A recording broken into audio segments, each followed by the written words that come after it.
I asked him once, in the dead of night, when the fog wrapped the streets like cold fingers around my ankles. Lord, are only a few people going to be saved? The answer was silence. Not the kind of silence you find when the world sleeps, but a living, suffocating silence, pressing against my chest, whispering doubt into my mind. Then, from everywhere and nowhere, a voice, older than the shadows themselves, echoed. Strive to enter through the narrow door, for many, I tell you, will seek to enter, and will not be able.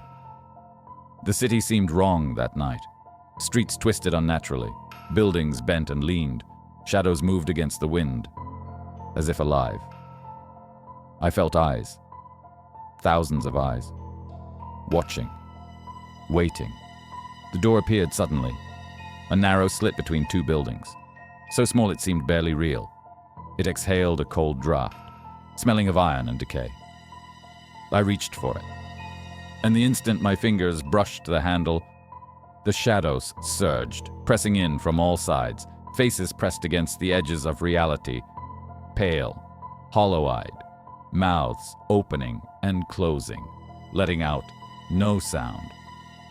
They were the ones who had asked the same question I had. Are only a few to be saved? They had strived and failed. I tried the door. It resisted. The more I pushed, the smaller it seemed, alive, almost mocking me. The shadows coiled around my legs, tugging me back, whispering in voices that were not voices. It is too late. It is too late. You cannot enter. Every attempt to flee returned me here, to the narrow slit, through the fog. I saw them.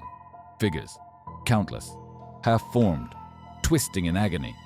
They tried to enter, but it always moved, slipped from their grasp, their eyes fixed on me, warning me.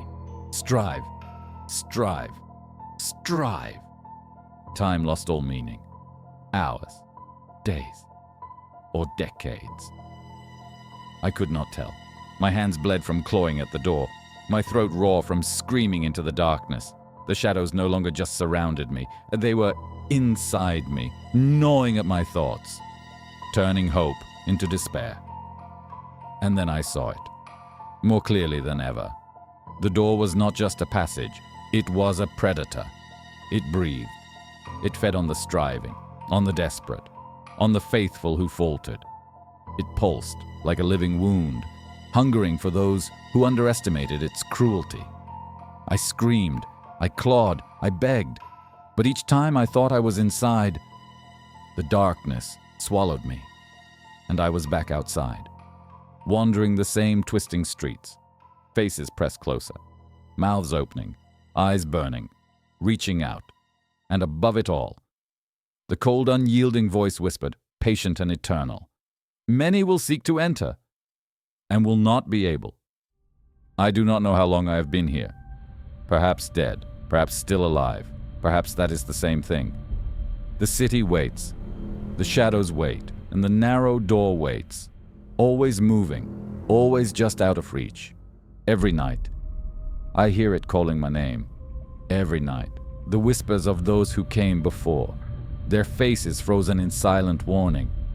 You may strive, but you may fail, and none will hear you. And so, I strive.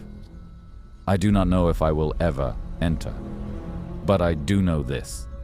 The question I asked that night, are only a few going to be saved, was answered. Few, very few, and the rest are trapped in the shadows.